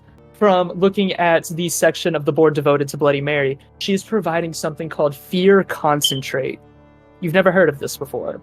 And also looking through the board, you see that he has listed, this is in Old Latin, which is why you have to roll an investigation, but you're a religious man, you speak Old Latin. Each of the lords have been providing a certain resource, and these resources are, Carmilla has been providing coagulated blood. The High Priest Malachi has been providing liquid zealotry. After that would be Philosopher Stones from Dr. Jupiter, and Raw Good and Evil from Astrum Rumina. And then, did you say it was a 21 or a 22? 21. Is anybody helping you? I'll help him. I have Latin as one of my languages. Oh, word. Okay. You can roll on your own. So, do you want to help, or do you want to let Adam re-roll? What kind of check is it? It is investigation. I'll let Adam re-roll it. All right. Mr. Magus, give me another one, because you have advantage. At this point, how would you be helping? Just like pointing out, translating, things like that? Yeah. Doubt I'd beat what I had before. Just in case. I don't think I can show you easily, but Is it? it's a nat 20. That's exactly what you God needed. damn. Oh my God. The DC for this last part was a 22. Okay, so Let's go. as you're looking through the board, you're getting all of this information, and this is definitely concerning, but not quite frightening or appalling. But looking through the board, you start finding more and more information. Specifically, this is all the middle half of the board. I say the middle half. The middle section of the board is not only in Latin, it's encoded in Latin with a standard cipher. But with a 22, you're able to pick up on this because these words are all gibberish, but if these letters were shifted a little bit, then it would make more sense. So you're able to pick up on this, and you learned this from the middle section of the board. Not The Lords of the Island have not only started a conspiracy, they've almost finished it, and they've finished the most important part. They have created a creature called a rebus. This is, and he gives a description of this. A rebus is a creature of divine nature that has never been brought about before. What a rebus is the combination of two souls through a very unholy marriage, a post-mortem marriage also. A body stitched together, given incredible divine energy, and they are trying to send this creature into godhood. And you get the names of one of the souls that have been put into this rebus. Alexander the Great. His soul was pulled out of an oil painting through an extremely dark ritual. A soul that's been dead thousands of years, comfortably living in the afterlife, has been pulled back into this mortal world and thrown into the body of this rebus. Holy shit! All right, And it is now powering up in the most layman's of terms. At the center of this island, there is a bunker, and in this bunker is what Mr. Percy calls a casket. And in this casket is the rebus, and the rebus is taking all of these resources: the fear concentrate, the coagulated blood, the zealotry, the philosopher's stones, and the good and evil, and is gaining power off of them. Because the rebus in general is already an incredible creation, a divine creature that is both male and female, made of two souls living in one body. It's perfect. But it's not quite a god. But giving it these things, giving it incredible strength and magic, they're trying to send it up to godhood. Does it say not good. who the soul of the woman is? It is not. But All right, so it does not say the motives behind this. The board only tells of the mean. all right, so I Can guess it be I'll, assumed? Oh, go ahead. Oh. you're fine. No, you can go. Because you just had a basic question. What was you asking, Catherine? I was gonna say, would we be able to assume that the people whose souls like it came from would have been dead, and they basically extracted the souls from the afterlife?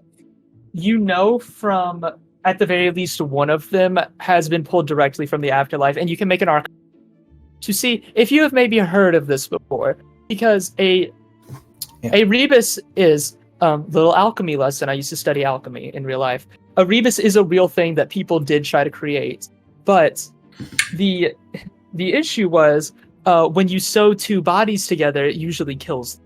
And so the souls would definitely have to be extracted post-mortem if in real life they did have magic. And in this world, you may or may not have read things about this rebus, or about... I got a 19. You've read things about the rebus. Wow, man, all that. I don't know if you've. You would have read things about this. I want to roll to recall that as well, since absolutely. I am supernatural just, bounty hunter. Yeah, in your line of work, this is a little outside of. This is more academic than it is. More academic than spiritual. But with a 19, you have heard of a rebus before. And you know that many different alchemists have tried and failed to create one. But with the extracting of the souls, you're not quite sure what the process would look like, but you do know that splitting a body in two and sewing it to another one would kill them. But that's just medicine. So would Mr. Magus. 23. 23. Okay. You actually would know a little bit more. You've met several people on your travels, including, at one point, you've met an alchemist who's tried to create something like this. It's never, as like said before, it's never been done before, but you know more about the process. This was a very chatty person you've met in your time. And he tells you about how, when trying to do it before, the goal was to keep the body alive while the procedure was going on. But with the way that this board is set up, it's very clear that not only has it been created successfully, but also this is a new magic that's never been done before. Somebody has pulled a soul out of hell or heaven or another afterlife. We don't really, you've never died before. You don't know where you, but somebody's pulled a soul out of the afterlife beyond the veil and put it in a body that does not belong to the soul. Resurrections have happened before, but changing the body that the soul goes into is that feat on its own is a miracle, and all sorts of can't do words right now. Advancements in human society. If that answers your question, is there anything else that y'all do in this room, or do you relay this information to each other in any way? I don't say anything. Yeah, so I'll say I turn back to the rest of the group and just like so. From what I can read here, it looks like Shelly knew all 5 lords of the island. He knew he was able to find out what they were, what they've been moving around the island and where it's going. And if what I'm reading is right here, they've been able to create this creature called a rebus. Now, from everything I know about it, this shouldn't be possible. This is something people have been trying to create for hundreds, if not thousands of years. But if what I'm reading here is correct, they've done it. And if what I'm reading here is correct, they've been able to harvest the soul of Alexander the Great, the man himself. This could be dangerous. Oh boy. Well, I think we have everything we need then, if you guys were able to read that. There's one more section of the murder board that I've not talked about yet, and that's because this is not investigation, this is arcana. Please, there is like one more, the back of the board, or not the back of the board, but near the bottom of the board, there's a much smaller section, still written in Latin. If you want to roll an arcana check to look at that one, you can also do that. Yeah, 13. 13, absolutely. You don't quite... With a 13, you look at it, and you sort of understand what it is. This is what the inside of a spell book would look like. There's many circles with Latin words drawn in the circles, lots of shapes within. This is what the inside of a wizard's spell book would look like. But you're not quite sure what exactly it is. All right, Aaron, could you come and copy this down as well? This down here, I might be able to make this out later. Yeah, you'll be able to retry looking at this later if you want. You don't have to roll a check for this, Mr. Knight. You're good enough at writing things down. But in this little section, there are words that are bigger than the other words. These, since this is a spell book, this would most likely be the title of the spell, which you are able to read. Since you just, you speak Latin. And the title of the spell is Clarion Call. Clarion Call. You think, you guys think this might be the spell that he used to relay his message to us, the one we all heard? I'd be careful with saying stuff like that, remember. We might still be being listened to. Perhaps we should discuss all of this in another place, once we're done here. Right. I doubt What we can spell? spend too much more time here. Who knows how long Elitorin can keep him distracted, Yes, I've been thinking about that this whole time. We should probably leave soon. Can I take one more investigation check just to make sure we've got everything out of this room? Absolutely. Roll me an investigation check. And I'll very awkwardly try 16. to take Professor Shelley's body. You're going to awkwardly try to take the body. Do you keep it wrapped in the cloth? I'm not strong. Yes, I'm going to keep it wrapped in the cloth, but I'm not very strong, so it's going to look very awkward. Yeah, roll an athletics check. We'll see how you do. Yeah, of course we do. Of course. Can I will. help him? Absolutely. Okay. So 18 minus 1 is a 17. But if you're helping, do you want to give me advantage or do you want to roll? Because I have a minus 1, so I'm not very strong. I'm burning all of my dice. That's a 15.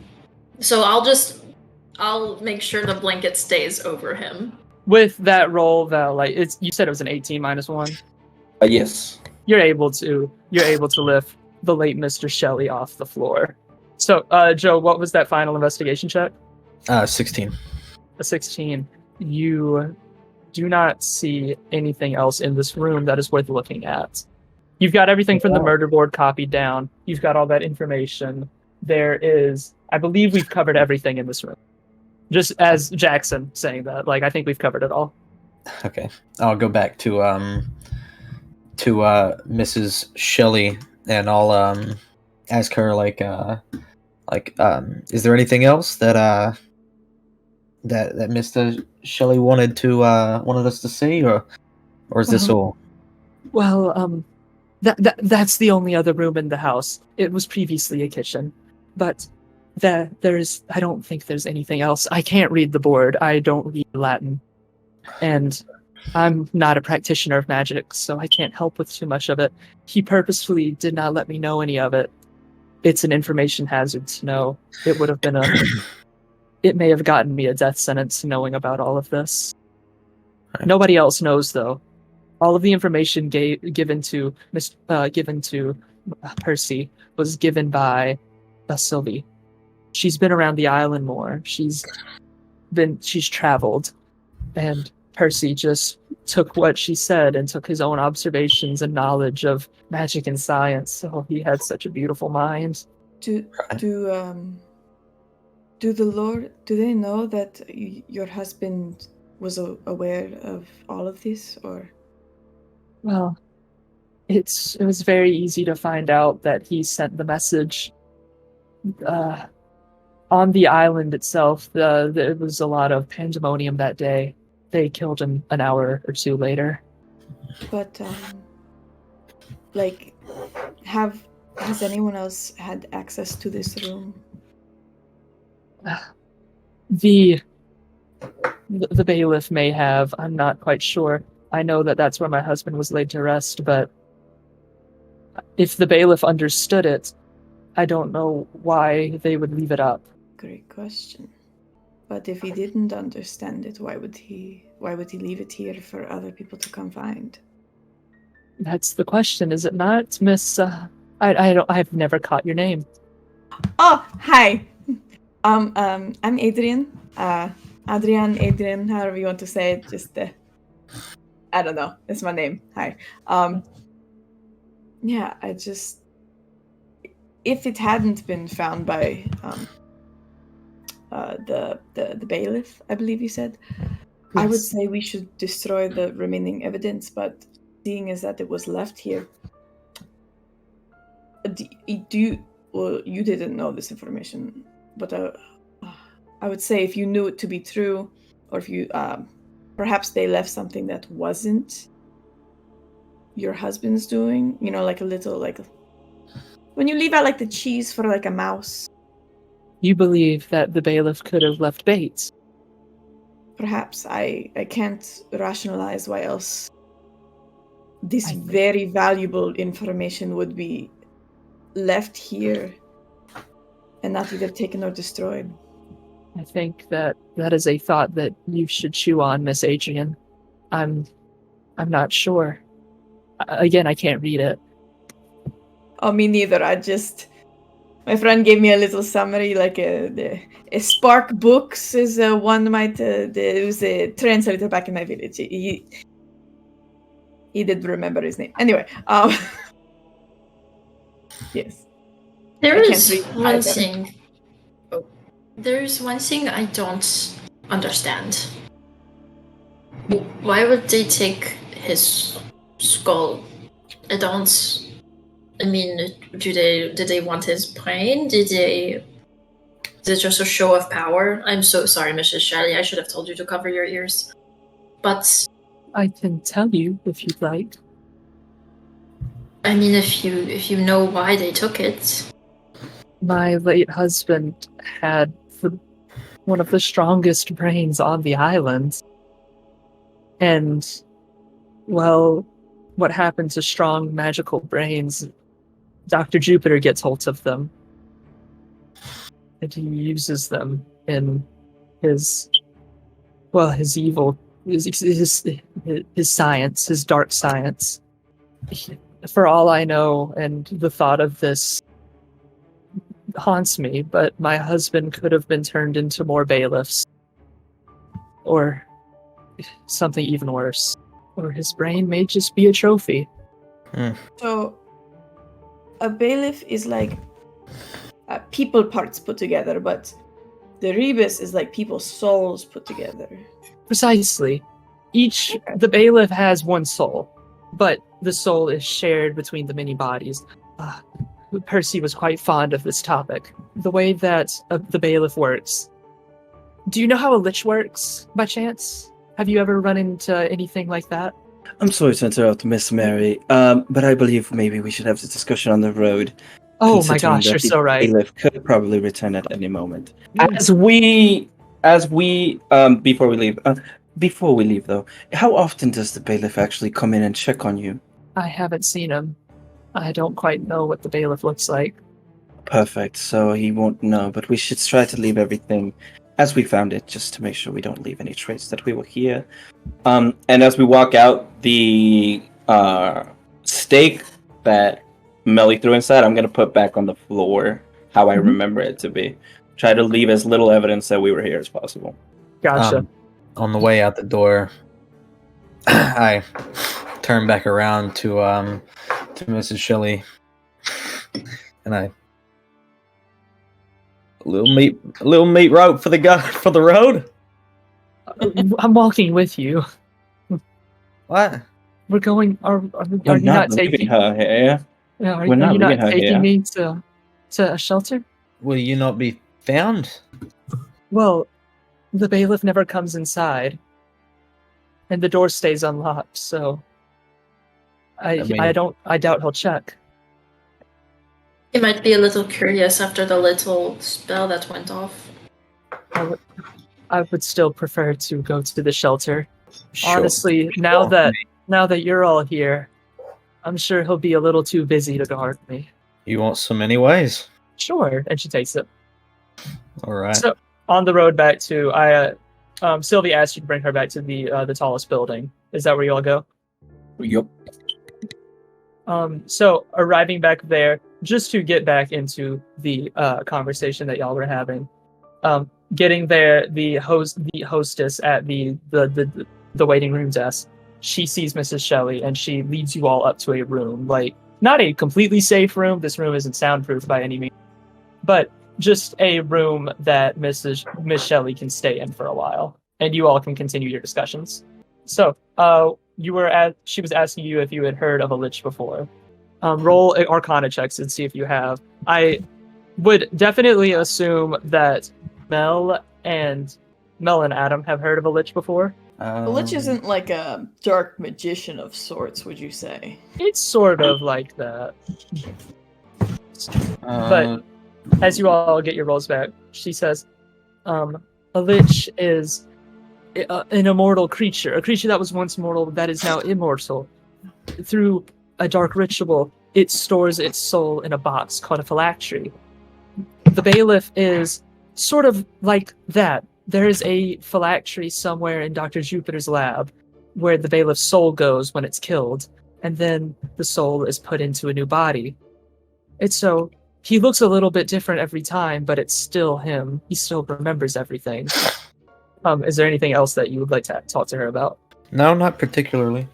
All right. Anybody else got any questions for Miss Shelley? I've got no more questions. All righty. Adrian, Mel? Is there anything that you would want us to be aware of that we wouldn't know to ask about, perhaps? Well, be aware that you're going to be chased, hunted by the bailiff. But you knew that already. So watch your backs. Don't you're going to be tempted to get firewood from the trees. Don't do it. Tempted to do what? You cut off a little bit. To get firewood from the trees. Don't do it. Are you... I presume that you're all not leaving me here, right? You're not just going to the island. You're gonna stay and help, aren't you? We also really don't have transportation off the island, so we don't really have a choice. But also, yes, we're not. I don't believe we're leaving right now. So It is what we came for. Where do you think you'll go to first? Well, I guess it's a question of which is the closest one. You're in the very middle. Should we take out the main problem first, then?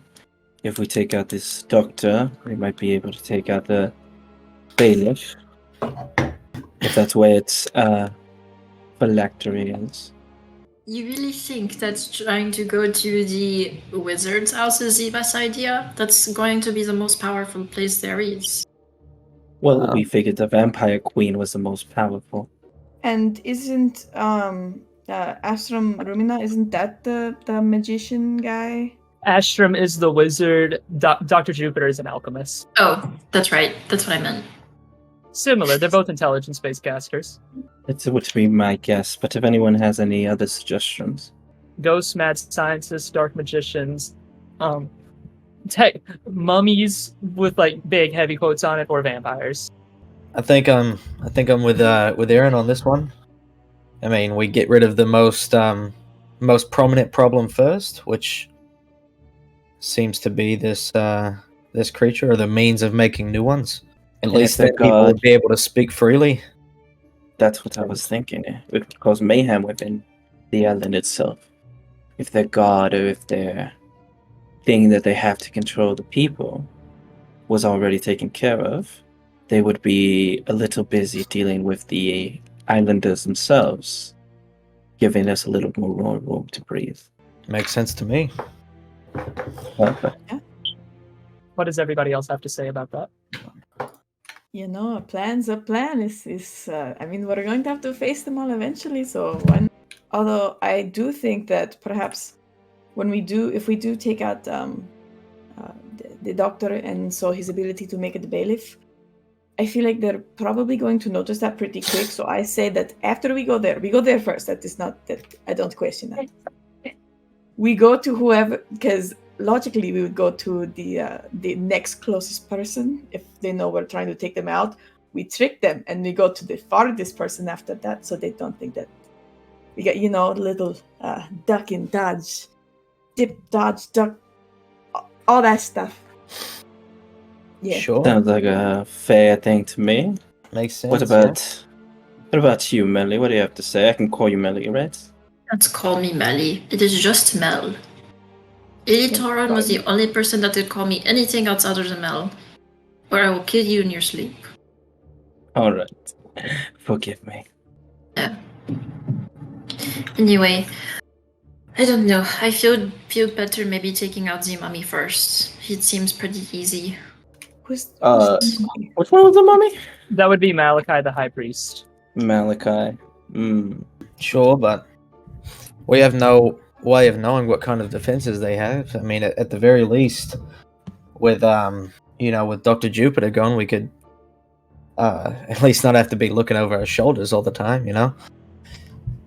I feel like that would make the most sense. But on the island, what is their location? I didn't get to write that down because there was a lot of information. Yeah, I haven't made a map because I'm really bad at drawing. But You're good. The location is the northmost shard of the island would be Carmilla the Vampire Queen. The northeastmost, and then the northeast shard would be High Priest Malachi. The northwest shard would be Dr. Jupiter. The southeast shard would be Astrum Rumina. And then the southwest shard would be Bloody Mary. Okay. Did I get all those right? Was that the right? I think that was right. Yeah. yeah, that was how you started before. I guess what we could do, if you really want to, we could do one and then the other, considering they're on opposite sides of the island. Like They're both in the north. you said. Yes, but one is on the east and one is on the west, correct? It's still Yes. It's still kind of spread out a little bit. Yeah. Then Thing they got the one in the middle, and you would think, they would get the next one over. They wouldn't go skip one. It's kind of how you draw the star, right? Like this, and then down, and then back up, and then down. Is that how you draw a star? That's how I draw. I don't know if I've drawn a star. I have. I'm gonna say I have. Why not? Right, so it's like Up, here to down, here to here. left, right. Yeah. So what? Should we flip a coin then if we're indecisive? Either the high priestess or the doctor. Are we still in the room with the two, or with Mrs. Shelley? Mrs. Shelley is in the room with you. Who do you think would be a little bit better to like do a little haha first, you know? Well, from what I've heard, the High Priest is not... The High Priest is the weakest of all of them in terms of raw power. I haven't been told too very much about it, but he has the least amount of grip on the citizens in his city. And out of the 5 of them would most likely be considered the weakest. Dr. Jupiter has an army of, not Goliaths, golems, has created all of these. Bailiff isn't the only one. Bailiff is the strongest one, but there are other creatures that he's created and now has an army of. But also, there's one more thing. The High Priest had access to lots of wealth in terms of actual gold and ingredients, magical ingredients. There would be the most of that at the High Priest, in the High Priest's coffers. Going there, you'd be able to fill your pockets before going on the rest of your escapade. If you know Dr. Jupiter has golems, would you have any insight as to what might be waiting for us in High Priest Malachi's domain? I actually would. This is just what I've been told. Rumors, mostly. Neither Sylvie nor my husband were completely sure on what exactly they were, but there are people there. They call them marshals.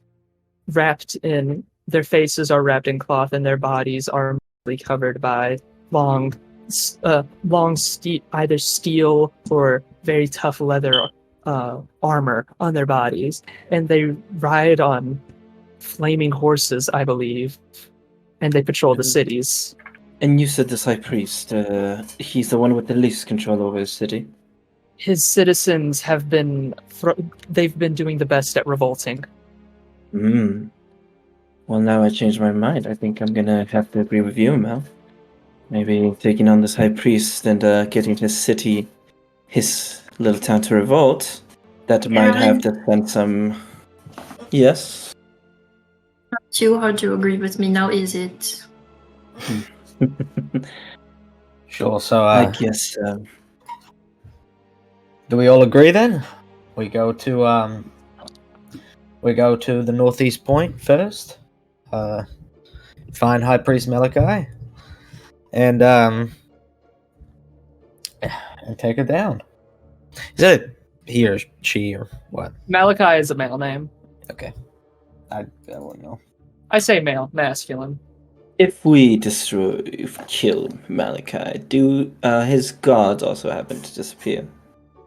That is an excellent question. I'm not quite sure. If we Guess can we get have to Dr. look at Jupiter to send his golems to other cities, it'll give us an opening to take him out. So I think that is our first objective. All right. So, are you all in agreement? I believe so. All right. Is there anything left to do in Hare's Hide besides take the cart and skedaddle? Before I leave, I'm gonna gently take my robe back from Mary Shelley, because I gave her my robe to feel more safe. But now that we're leaving, I need it back. Absolutely. And as I'm reaching over to take it off, I'm just gonna say I'm going to leave some sort of marker where we bury your husband, so you can visit him if you need to, whenever things have calmed down or whenever you feel safe to leave. Is there anything in particular that might draw your eye? He was, well, a simple marker shall do. There's not a whole lot of graves in the woods. There's no graveyard in town, but just a simple marker will do, sir. I'll see what I can do. Does anybody do anything else before actually hitting the road? Nothing major, but I just want to go ahead and kind of stick my hand inside of my cloak and kind of like, without anybody around me able to see, just go ahead and summon my packed weapon so that it's ready as a pistol. Pull it out, and it's my packed weapons are solid. It's not like a glowing magical thing. It's literally just looks like a pistol, and I put it in the holster on my side. So I believe Mhm. And I'm just like, so we ready to go? I just said, why not? All right. So, everybody ready? Need verbal confirmation from everyone? Very ready. Let's go! All right. So, we can sort of mostly yada yada over the grabbing of the carts. There is one important thing, though. When you get the horse and cart, the bouncer at the door of the building leads to it. You get to the horse, and it is a strong, like, dark black. I say dark black, full black horse. Do you name the horse? This is important. You can name it while riding it, like riding it into the woods on the path to Catskin, which is the city you're going to. And you said we're taking a cart, right? Or are we each individually riding horses? It is one horse and an uncovered wagon. Is it a mare or a stallion? It is a stallion. Oh. What should we name him? Does he not have a name already? There is no name tag on the horse. Oh dear. Personally, I don't like to get close to it by giving them names. Never actually had a horse or any sort of pet, so I wouldn't know. Be your first time. Don't think I'm great If with you- names. What Sorry, about go you, ahead. Nell? If you really insist on naming it, I mean, he is black, no? You just name him Midnight. I like the way you think. What works for me? I have no. So- I lost my train of thought. You're good.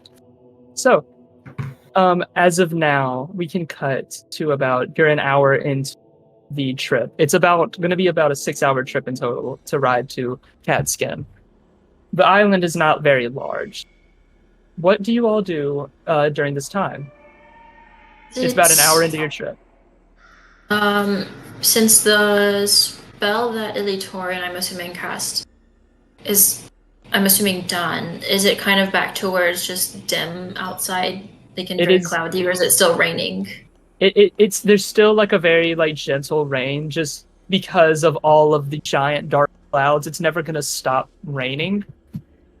And this is also to well, you wouldn't really know why it would always be raining. So but yes, there is still a gentle rain, and it is still very like if you're in the forest, there is no light. So I presume one of you is either using a torch or a light spell. Yeah, I still have I can just recast my casting light, my dancing lights. Absolutely.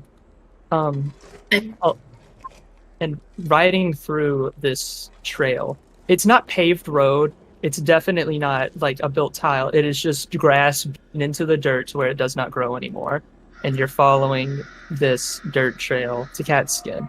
The trees themselves are dead. There's no leaves growing. So is the grass. All of the grass is a dark, not a dark brown, but that light brown winter grass. The road itself is muddy.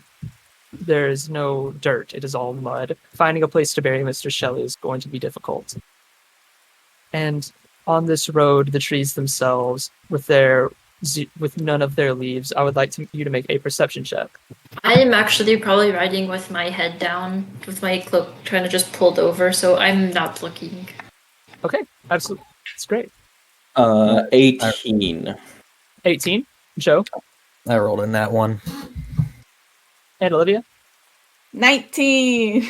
with the 18 and 19.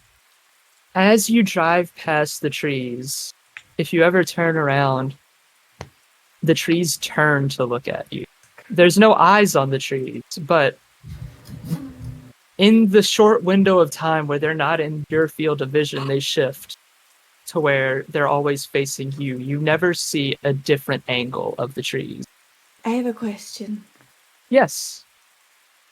So the horse is connected to the cart, correct? In theory, And the horse is a creature, correct? the horse is a creature. What are you doing to this creature? Could I, for the hour that it takes to get to this next city, could I 6 cast- hours, but yeah. Oh, I thought you said it was 1 hour. Well, Well, for it's the been first an- hour, It's banana, yeah. Could I cast invisibility on the horse? Because the horse is wearing the wagon and we're in the wagon, so are we not all invisible? I'm trying Might to not think if this actually is be. invisible boatmobile or actually works. I love the creativity of it, so we're gonna say this actually works. So at the very least, for the first hour, you are invisible, and you can say that this is sort of an experiment to see if it works. Yeah, But it does say in the spell Yeah. that anything the creature is wearing or carrying. okay, and the horse is carrying you. So yeah, no, you all are invisible. And how do you cast this magic? What does your magic look like? I'm going to kind of reach forward on like the little wooden things that connect the horse to the thing. And I'm gonna take a little bit of you already know, some olive oil, and I'm going to just like pat its little butt and I go, "You beautiful boy, Mr. Midnight. Absolutely. Time to go darkness mode." Absolutely. And during this, like around this next hour, you all are completely invisible, and and two of you notice the things about the trees. Is there anything specific that anybody does? Just look for a spot to bury Mr. Shelly. Yeah, you can just roll a really, really quick athletic check to see how good you bury him. And This is gonna go great. Mm-hmm. 16 minus 1, 15. it's a nice little marker. It's not too deep into the woods either, so Mrs. Shelley should be able to walk to it and find it pretty quickly. What I do want to do on the marker real quick, I'm just going to carve out his initials. So I wrote his name down. Whatever his name is. Percy Oh, Shelley. yeah, Percy. So just P.S. Yeah. Just to kind of give her a idea. She'll know. Absolutely. And so, is it anything else? Can I I'd like to take out the little the cartography set I got back in session 0, and in Portugal. Yes, I got it. That is where I pick it up. And just kind of like Adrian thinks that she's doing a great job. Mhm. And just literally like a first grader's like drawing of like the scenery. I'm like, oh, I'm mapping this so good. Absolutely. As you're going down, this would be about an hour and a half to 2 hours in the journey. Everyone, please make me a dexterity saving throw. Shit.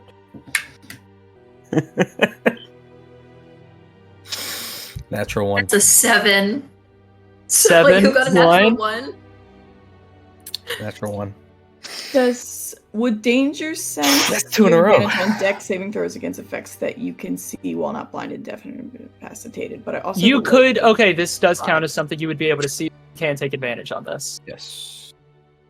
And Mr. Knight? With a +8, I got a 13. Oh, God. Thank God for advantage. I rolled a 3 at first, but now it's an Let me 18. Let me make one for the horse. Do we all have advantage or just Adrian? The horse rolls a 19. So, Save the horse. going down Right, a cowboy. going down this path, the horse is clip-clopping through the mud. And at a certain point, you hear the iconic sound of the horse takes a step, a rope somewhere breaks, and you hear the rope start sliding through some sort of mechanism.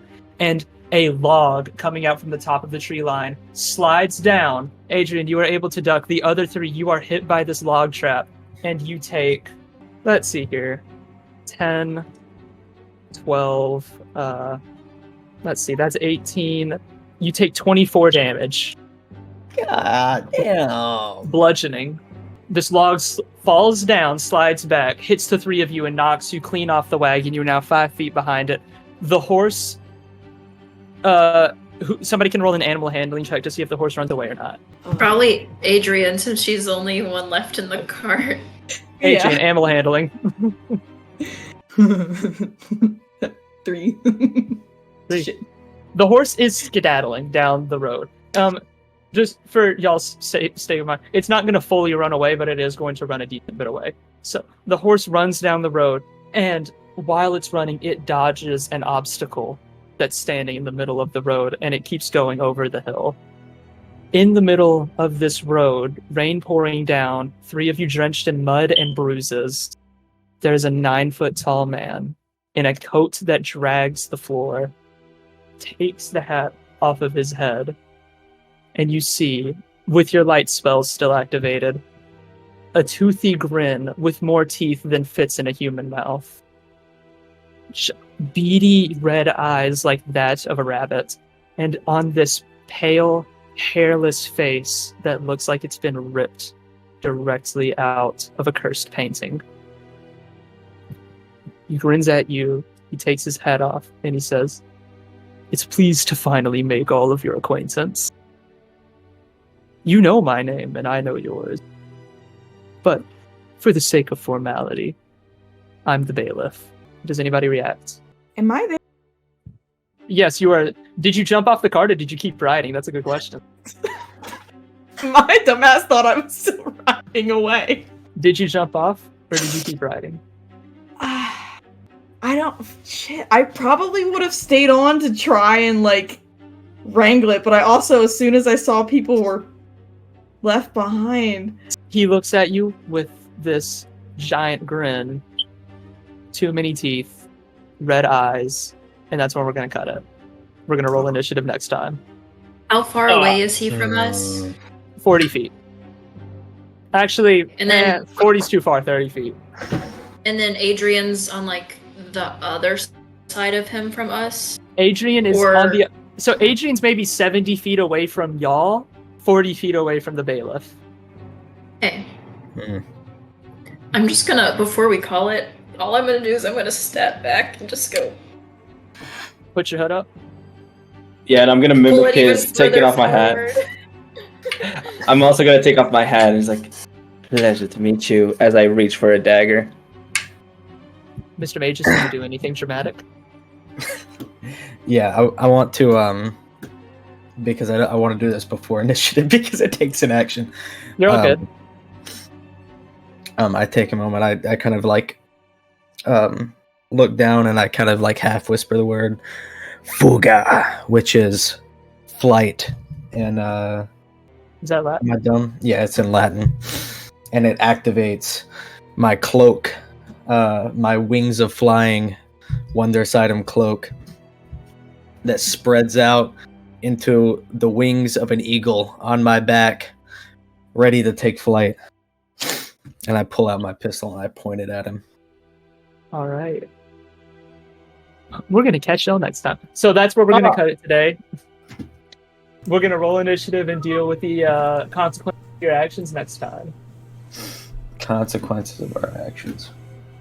You know, we did nothing wrong. Yeah. What do you mean the consequences of our actions? Yeah, we were completely off guard in the middle of the forest. Consequences of my actions, let's say. Ahaha. Okay.